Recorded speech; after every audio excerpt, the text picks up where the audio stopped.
Čaute, nemyslíte si, že sme na vás zabudli, čiže prvé videjko v roku 2019 na našom YouTubeovom kanáli, takže všetko dobré, aby ste boli zdraví hlavne a aby ste boli trpezliví, kým príde zase sezóna, môžeme ísť jazdiť. Dneska som v takomto športovom, pretože som bol športovať, ale prečo som bol športovať? Pretože beží súťaž Schudni do kombošky, čiže na www.schudnidokombošky.sk sa môžete prihlásiť aj vy a vyhrať napríklad Dynes oblečko, LS2 prilby a kopec ďalších motorkárskych cien alebo napríklad wellnessy v Tatrách. Takže tí, čo chcete sa zbaviť pupku, jak ja, tak poďte na to, možno vás to trošku motivuje. Ale o čom bude dnešné videjko, bude o brzdení.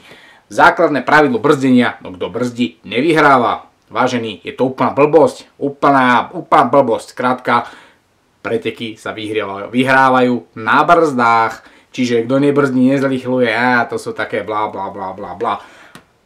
Najčastejšia otázka, ktorú riešia hlavne takí jazdci, ktorí začínajú, je to, že či používať predok alebo zadok, lebo na aute mám len jeden jediný pedál, ale sadnem si z auta na motorku a zrazu mám páčku prednej brzdy a mám pedál zadnej brzdy. A teraz začnú riešiť, že čo. Ktorú brzdu používať v podstate není, hlavne, nie že na to není odpoveď nejaká, ale je to vlastne ešte, a dokonca aj otázka je na figu.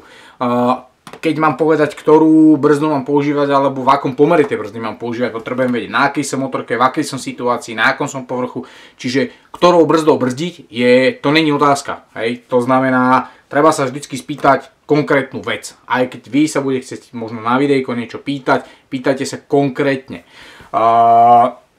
Dobrý jazdec by mal na motorke byť schopný používať obidve brzdy, čiže aj predok, aj zadok. Presne kvôli tomu, že nemusíte sedieť vždycky, dajme tomu, na svojom superšporte, ale môžete sa voziť zrazu na krose a tie brzdy budú úplne o niečom inom. Ďalší argument, prečo vedieť fungovať s obidvoma brzdami, že aj výrobci už dávno pred 20 rokmi vyvinuli spriahnuté brzdové systémy, ako ja neviem Dual CBS, čo je, a jednoducho fungujú tak, že keď dávate, dajme tomu predok, pripája trošku aj zadok a naopak, čiže tie brzdy fungujú spolu, sú spriahnuté tá predná zadná brzda. Drvia väčšina moderných motoriek dneska to má a dokonca niektorí ani nevedia, že to majú. Čiže to je vlastne argument tiež ďalší, prečo vedieť používať obidve brzdy. V rámci brzdenia je to podľa mňa veľmi dôležitá téma, pretože veľakrát sa stáva, že práve pri brzdení ľudia z motoriek padajú. Čiže treba to trénovať. Samozrejme, jedným dýchom dodávam to, že treba vedieť jazdiť tak, aby som nepotreboval krízovo brzdiť. Hej? Ono teoreticky potom by to človek ani trénovať nemusel, ale z druhého dôvodu vy môžete byť donútení krízovo brzdiť. To znamená, musíte tú brzdu použiť naplno, nie z toho titulu, že vy ste niečo spravili zle, ale aj tým, že sa snažíte čítať premávku, že dobre jazdíte, defenzívne jazdíte, skrátka robíte všetko, jak sa má. Vždycky sa môže nájsť nejaký ktorý skrátka vám spraví taký prúser, že jednoducho musíte sa brzdiť. A podľa môjho názoru nesmie takáto situácia nastať na ceste vtedy, keď to je pre toho jazdca jednoducho prvýkrát. Preto to treba jednoducho natrénovať. Teda, aby sme sa dostali k brzdám. Tak, ako som povedal, treba vedieť používať obidve brzdy. Vždy pri brzdení sa prenášajú sily dopredu. Hej? Či v aute, či na bicykli, či na motorke. Jednoducho fyzika hovorí, každý predmet má záujem ostať v rovnomernom priamočiarom pohybe, pokiaľ ho nepôsobí iná sila. Čiže pokiaľ by sme nemali odpor, trenie pneumatík, vzduch a neviem ešte čo, motorka by sa rada hýbala a išla stále rovnakou rýchlosťou. Hej. Keď ja potrebujem spomaliť, tie trmene sa mi zahryznú do tých kotúčov, hej, a spomalujem to. Vždy sa mi prenášajú sily na predok. Čiže logicky vždy hrá prím, alebo také prvé husle, tá predná brzda. V podstate ona vždy je účinnejšia ako zadná. Z toho titulu, že dochádza vždy k zaťažení predku a odľahčení zadku. Čiže keď brzdíte, dajme tomu len zadnou brzdou, tiež tie sily idú na predok, ten zadok sa odľahčuje a je možné, že sa to koleso dostane do blokácie. Okay? Čiže to je prvá vec. Vždycky sa mi prenášajú sily na predok. Čiže čím mám ja viacej prítlaku na predku, tým viacej si ja môžem dovoliť tú prednú brzdu zamačknúť, lebo tam mám viacej gripu, viacej prítlaku. Čím viacej mám prítlaku na predku, logicky mám menej prítlaku na zadku.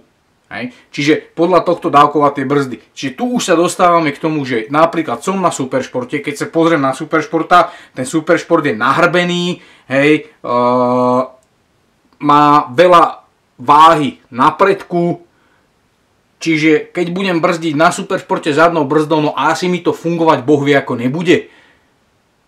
Hej, čiže keď mám športovú motorku alebo možno nejakého naháča, tam není nejaký veľký prúser v tom, že by ste neboli naučení alebo že by ste tú zadnú brzdu nepoužívali. Hej. Ale keď si zoberiem zase napríklad motorku, ktorá by mala viacej váhy na zadku, napríklad, ja neviem, V-rodík, HDčko, hej, tak tam je úzka predná guma, široká zadná guma. Viacej sedím vzadu, viacej na zadným kolesom, viacej hmoty mám vzadu, čiže viacej váhy mám vzadu. A predná vidla je tiež dlhá, má väčší sklon. Začnem brzdiť len predkom, ako tá motorka brzdí, hej, ale ako náhle k tomu dám aj zadok, tak jednoducho tá motorka sa krásne ako keby natiahne, zastabilizuje sa a tá motorka je pri brzdení stabilnejšia. Čiže čím má motorku podobnejšiu superšportu, tým menej významná je zadná brzda. Čím mám motorku podobnejšiu nejakému čopru, hej, tým je viacej významná tá zadná brzda aj. Hej. Čiže aby ste ešte raz, aby ste chápali, na superšporte, keď nebudem brzdiť zadkom, nič sa nedieje. Na čopri, keď nebudem brzdiť zadkom, niečo sa deje. A už nehovorím o tom, keď behám na nejakom nespevnenom ploche, na nejakej krose alebo na niečom a mám tam nejaký zjazd a jednoducho zacvaknem tam predok, no jednoducho pôjdem na papulu. Hej? Tam jednoducho skôr sa brzdí zadnou brzdou, pretože keď sa mi dostane do šmiku ten zadok a do blokácie zadné koleso, ešte sa nemusím scápať, nemusím sa zdrbať dole. Ale ako náhle sa mi blokne predok, za pár desiatok stotín sekundy som jednoducho na papuli, hneď sa zdrbem dole. A to nechcem. Hej. Čiže toto je rozdiel, že akú mám motorku, akú brzdu mám používať. Okay? Dobre, ten tréning brzdenia je mega dôležitá vec, pretože mal by každý jazdec byť aspoň trošku schopný odhadnúť, koľko tej brzdy si môže dovoliť na zadanej situácie dať. Čiže čo tá pneumatika ešte dokáže preniesť na ten povrch a čo už nie, a tým pádom dochádza k šmiku a vo finále možno k blokácii kolesa. To znamená, koleso sa zastaví, netočí sa a guma sa už len šmíka. Čiže mám 100% prekles. To je zlé, pretože vtedy väčšinou padám, ak sa to deje na predku. Hej, keď sa to deje na zadku, motorka stráca smerovú stabilitu. Okay? Preto napríklad aj veľa ľudí odporúča, že mám superšport alebo mám naháča, že vyserte sa na zadnú brzdu. Nemusíte sa na ňu vysrať. Hej? Keď tam máte cit na tej zadnej, môžete ju používať. Hej? Ale jasné, že na tej motorke, čo má ľahký zadok, ľahko to zadné koleso zablokujem. Okay? Vrátim sa k tomu citu na brzdu, že v podstate každý jazdec by mal zhruba mať tú predstavu, že koľko si môže dovoliť brzdiť. Za mňa veľa jazdcov, aj tí, čo sú nechcem povedať, že vyjazdení, alebo napríklad takto poviem, že tí, čo majú veľa kilometrov aj najazdených, niekedy nemajú v tom úplný prehľad. Veľakrát aj počujem od chalanov, ja už som to nedobrzdil, ja už úplne som brzdil, čo sa dalo a aj tak som do toho nadrbal. A keď sa ho spýtam, a skúšal si niekedy brzdiť predtým? No jasné, však furt brzdím, hovorím, ale skúšal si brzdiť naplno? No nie. Tak ako môžeš povedať, že si brzdil naplno, keď si to v živote neskúšal? Hej? Tak keby vám niekto tvrdil, že sneh je teplý, aha, dobre, okej, kokos, mal si niekedy sneh v ruke, no ešte nie, ale išiel som okolo. Hej, no to je asi také niečo podobné. Čiže trénovať to brzdenie je veľmi dôležité, ideálne začínať s tou intenzitou menšou, pri tom brzdení je tá rýchlosť taká, nie že otázna, ale pri brzdení práve, že keď to preženeme s brzdami, tak práve čím mám vyššiu rýchlosť, tak tým mám v podstate ako keby viacej času na to, aby som tú nejakú blbosť, ktorú som spravil, aby som to možno odbrzdil a tá motorka sa mi chytí. Keď ja idem mega pomaly a prebrzdím to, blokne sa mi predok, tak jednoducho okamžite ležím. Čiže nechcem povedať, že to treba trénovať hneď z vysokých rýchlostí, lebo tam keď to doserete, tak je ten pád o mnoho horší, hej, v tej vysokej rýchlosti. Ale chcem povedať, treba to trénovať hlavne postupne, s menšou intenzitou a postupne tú intenzitu pridávať. Ideálne zase samozrejme, keď je niekto pri vás, ktorý sa do toho vyzná, že vám vie povedať, aha, no tak dobre, už si na hranici s tou adhéziou alebo na tomto povrchu už je to také, že hej, a vtedy vníma tú motorku citlivo, že ako sa to chová. Ono ani k tej blokácii kolesa, hej, nedojde tak, že a už som na papuli, hej.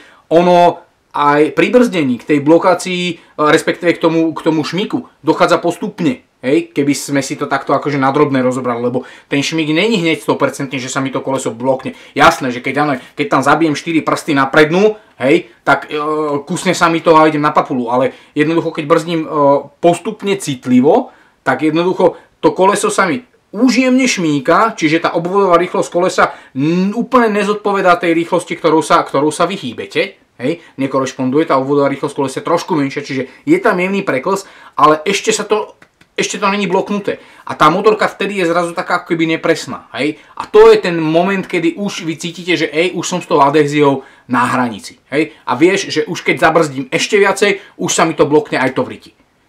Takže toto je dôležité v rámci tréningu. Napadli ma ďalšie základné veci. Brzdíte, keď prednou 2 prstami. Hej? Keď brzdíte len fakerikom, tiež to nie je nejaká extra chyba podľa mňa, pretože niektoré motorky majú fakt tak výkonné brzdy, že nepotrebujete nejaký veľký tlak na to. Jednoducho stačí niekedy jeden prst. Ale v princípe 2 prsty na prednú brzdu a fungovať na 2 prstoch. S tými zvyšnými 3 prstami držíte v pohode rajdy, viete plynovať. Keď jazdíte a tie prsty tam máte v podstate stále len položené. Pozor, nie je zamačknuté, nie takto, ale len položené. To je úplne v pohode podľa mňa, pretože jednoducho, ak by som ja potreboval brzdiť, nemusím si tam tie prsty vykladať. Keď si tam tie prsty vyložím, tiež to chvíľu trvá a to už som vlastne mohol brzdiť, čiže mi to predĺžuje kvázi, oddialuje mi to ten moment, kedy som schopný zastať do nuly. A ďalšia vec je, vždy keď na tú páčku idem a zrazu položím tie prsty a začnem brzdiť, vždy je to ako keby viacej z hurta, ako keď tam tie prsty už sú a začínam brzdiť pekne jemne postupne. Čiže keď tam tie prsty sú vyložené, niekedy to trošku, aspoň v začiatkoch pomôže dostať do hlavy tú takú jemnosť na tých brzdách, ten cít, lebo ten cít je naozaj najviac. Okay? V rámci toho brzdenia, keď brzdím, nemal by som ísť na tú brzdu hneď. Hej? Že skrátka zabijem ju a hotovo. Ani keď mám ABS. Hej? Pretože nie je to dobré len z toho dôvodu, že nie je tam postupný prenos sily na predok, hej, a aj keď to ABS možno mám a habnem po tej prednej brzde, hej, v princípe v drvivej väčšine prípadov je to tak, že ten systém jednoducho zareaguje na to, že tam má snímač otáčania kolesa a jednoducho zistí, že ty kokso, už sa blokujeme a začne pracovať, povoluje to a uvedie sa do činnosti to ABS-o, ale z druhej strany nemusí mať motorka, čo je antistopy systém, nemusí tam dojsť k preklzu, keď mám mäkkú gumu, akože myslím s mäsou a je tam kvalitný povrch a jednoducho začne mi stavať tú motorku napredu úplne v pohode, hej, keď mám, dajme tomu nejakého náhačika alebo možno nejakú športovú motorku. Takže na tú brzdu netreba ísť hurta, čiže treba ísť pekne postupne. Ako náhle cítim, že už sa mi to ponára dopredu, že už je tam prítak, môžem tej brzdy dať viacej a môžem skrátka zvyšovať tú intenzitu až do toho momentu, kedy cítim, že už som na hrane s adhéziou a tým pádom to musím tam nechať. Hej. A takto sa viem dostať na eventuálne relatívne krátku dráhu brzdovú. V rámci brzdnej dráhy, bacha na to, veľmi pri brzdení. Dôležitá vec, brzdná dráha narastá kvadrátom rýchlosti. Kvadrátom, to znamená, keď idem dvakrát tak rýchlo, brzdnú dráhu budem mať štvornásobnú. Zhruba, hej, plus minus. Na toto si treba dať pozor. Po slovensky povedané, každých pár kilometrov za hodinu naviac enormne predĺží brzdnú dráhu. Hej, čiže brzdy, mega dôležité. Budeme sa ešte v ďalších videjkách venovať ABS-u. Ak vás niečo napadne, napíšte nám, aby sme to prebrali. Ale základné veci ešte raz si zhrnieme. Brzdenie. Naučím sa používať obidve brzdy. Brzdím vždycky 2 prstami, brzdím vždycky postupne. Brzdná dráha mi narastá kvadrátom rýchlosti. A snažím sa jazdiť jednoducho tak, aby som nepotreboval používať krízové prudké brzdenie. Čítam premávku a riešim si veci dopredu, aby som sa jednoducho nedostával do problému a nebol ho nútený riešiť. Tak, to je na brzdy asi všetko. Tešíme sa na ďalšie videjko a aby som nezabudol, dovidopo.